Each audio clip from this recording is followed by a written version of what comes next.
Hey, I'm Geeky Pastimes, and in today's video we've been testing the speeds of all of the different vehicles in Warzone. Now I've been using lots of science and maths to try and work this out as accurately as possible. I think everyone who plays Warzone has a rough idea of kind of what's the fastest vehicle, which vehicle's got the highest top speed, which vehicle's got the best acceleration, but I wanted to actually test it and find out for sure how fast do these vehicles go, how fast do they accelerate, all of that good stuff. If you like the video, if you find it interesting, don't forget to like and subscribe, and what would be interesting to me is, before you carry on watching this video, leave a comment down below and let me know which vehicle do you think would have the fastest acceleration and which vehicle do you think would have the fastest top speed. You might be surprised at the results, but put the comment right now, just let me know which vehicle has the fastest acceleration, which vehicle has the fastest top speed, and then by the end of the video you'll be able to see whether you're right. And because you posted your comment, hopefully, you'll be noble and have some integrity and you won't edit it or anything like that. We can all see what people thought. So the way I worked this out, I spent a while trying to devise some kind of method for it, and I was really stupid at first. I was like trying to find two shadows that were 100 meters apart from each other and then set up the camera in such a way that I could drive past them and work out exactly when I was passing them, and I'd be able to put that in a video editor. I was measuring that distance using the in-game ping system, which gives you a constantly updated distance marker, and it took me a surprisingly long while to realise, I basically already finished the video before I realised I could use that for a much more accurate way of doing this because it's constantly updating. So what I did was I found a straight bit of road that seemed to be very level, didn't seem to have any hills or anything like that. I used a bit just near Boneyard, which is a bit annoying because I kept getting shot, but oh well. And on that piece of road, I set a marker and then I drove 200 meters away from it. And I wanted to get the acceleration and the top speed. So for acceleration, I did a standing start from 200 meters away. How long would it take to get to 100 meters away? So how long would it take for the ping to say 100 meters? Now, I measured this in game, like I recorded the whole thing, and then I went into my video editor and I could put a little timer on it and see the exact frame where the vehicle started moving and then measure that all the way up to the point where the ping went down to 100 meters, and that gave me my results for the standing starts. Then for the rolling starts, I just gave it a 300 meter run up because with all the vehicles you seem to get up to top speed by 100 meters, that seemed to be okay. So I just started from 300 meters away, gave them a 100 meter run up, then measured the time it took to go from 200 meters to 100 meters. And that's the time for the rolling start. And then I could turn that into an actual speed into miles per hour, which is a little bit easier to use. It's super weird that we sort of measure. In Britain, we have this weird mix of imperial and metric that I know the US does too. It's very, very strange that I measure some stuff in meters and some stuff in miles per hour. Just forgive me, it's the way things are in this country. I'm sorry. So, let's get into the results. So, for the bike, we'll start with the bike. The bike had a standing start of 6.25 seconds. It was pretty fast. Like, I expected this to maybe be the quickest one, but then when I did the rolling start one, it actually works out. It took 5.19 seconds to get through 100 meters of the rolling start, which is faster. It makes sense because it gets up top speed. You don't have that starting bit, but that works out as the fastest the bike can go is 43 miles an hour, which seems rubbish. And I think this is something that's really common in all video games, where they give like the illusion of speed, and obviously they have to deal with the fact that you're not always on roads, that you're going to be going through loads of like obstacles and things like that. But 43 miles an hour feels incredibly slow for a motorbike to be going at full speed, but that's how fast they go apparently. Then for the ATV, that had a standing start of 6.45, so ever so slightly slower than the bike.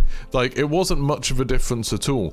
And I think that feels about right in game. It does feel like the ATV is a little bit slower to accelerate, but obviously it's a little bit more stable, it's a bit easier to use. And then for rolling start, it was 5.34, which gave us a speed of 41 miles an hour. Very close to, I could round up to 42 miles an hour. So it's only a tiny bit slower than the bike. And that surprised me a little bit. I genuinely thought the bike was way, way faster than the ATV. But turns out it's not. They're basically the same. The ATV is just the tiniest bit slower. Then we've got the buggy. The buggy did a standing start in 6.43. And this surprised me. It's actually a tiny, tiny bit faster, like 1 frame difference. So margin of error. But a tiny bit faster than the ATV to accelerate, which really surprised me that that would be fastest. Well, faster out of all of those. We'll get to the fastest in a while. For the rolling start though, it was way faster. It did it in 4.58 seconds, which was insanely fast compared to the other ones. It was about 48 miles an hour, nearly 49 miles an hour. So the buggy is much faster than the ATV and the bike. Again, I'm a little bit surprised at that. I didn't think it was going to be that much faster than it, but it does make sense that like when you're driving the buggy around, it does feel very, very snappy. If you're trying to do supply runs really fast, the buggy is super quick to get around. And obviously you're trading off the fact that you don't have the armor that the SUV or the truck has, that the Bertha has. So for the SUV, that had a 7.1 standing start. Makes sense. It's pretty sluggish to get off the start. And then the rolling start was 5.36. Now this surprised me. That is incredibly similar, again, about 1 frame difference to the ATV. It gave us a speed of 41 miles an hour, nearly 42. So the SUV is about the same speed as the ATV, which really, really surprised me, because you think like, okay, the ATV, it's super easy to get shot off. It's not that much more maneuverable than the SUV or anything like that. It really does make the ATV look kind of rubbish when you put them in these tests. Then the Bertha. So the Bertha I expected to be super slow. Obviously, it's a massive truck. It did the standing start in 7.41. Now, that is the slowest, but it's not that much slower than the SUV. The SUV was 7.1. and the truck was 7.41, so it's only a fraction of a second slower to do 100 meters from a standing start. And the rolling start, it was 6.24, which is the slowest. Again, it gives you a maximum speed for the Bertha of about 35 miles an hour, nearly 36, which is really slow. And like I said, I expected the Bertha to be really slow. It feels slow when you're using it. It feels like if, say, you're driving alongside any other vehicle, they will outmatch you. It is only like between 5 and 10 miles an hour slower than the other things. The buggies maybe like 13 miles an hour quicker, but that's about the biggest distance you get between them, and that actually ends up being quite a big gap. That ends up being quite significant. Now, I did manage to do this test with the helicopter as well, and the helicopter was really interesting. So for the standing start, and I did this from the ground, so the helicopter had to take off from the ground, and I just hovered up about a foot or two, so I wasn't going to crash into the ground, but I could still move forwards at full speed. That did the standing start in 5.43 seconds, so that is by far the fastest. That kind of surprised me. I thought the helicopter would have a slow startup time. I thought, you know, the time taken to get off the ground would be really significant because this test had such a short distance. But yeah, 5.43 seconds, so that ended up being nearly a second faster than any of the others, which is crazy. And then for the rolling start, obviously it was the fastest. The helicopter's so much faster than anything else. It did the rolling start in 3.42 seconds, which gives us 65 miles an hour. So the helicopter is by far the fastest, but I don't think that's much of a surprise that the helicopter would be so fast. So when we put those in a sort of rank order from the fastest to the slowest, we have the helicopter as the fastest, which makes sense. I think everyone could have predicted that. But then the second fastest vehicle is the buggy, which kind of surprised me that it wasn't one of the smallest ones.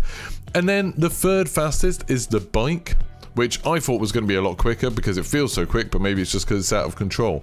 Then it's the ATV, closely followed by the SUV, which is basically the same speed as the ATV, which, like I said, really surprised me.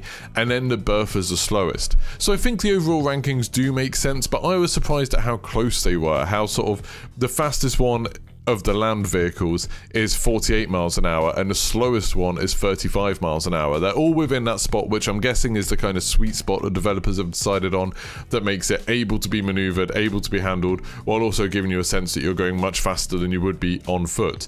It'd be really interesting to see if they put some more realistic speed vehicles in, just to see what it would feel like. Like, what if you did have the Bertha going at 60 miles an hour, which is about, you know, the same speed as the helicopter? What would that feel like on the map? I feel like the map would suddenly feel very, very small. But that was really interesting. I enjoyed it a lot. If you liked the video, don't forget to like and subscribe, as I said. And like I said, check in the comments, see how people did. Like, were these results surprising to you? Is this exactly what you expected? Do you have any other explanations for how this could be faster or slower? Is there anything else you'd like me to test? If there is, let me know in the comments below. So thank you very much, and goodbye.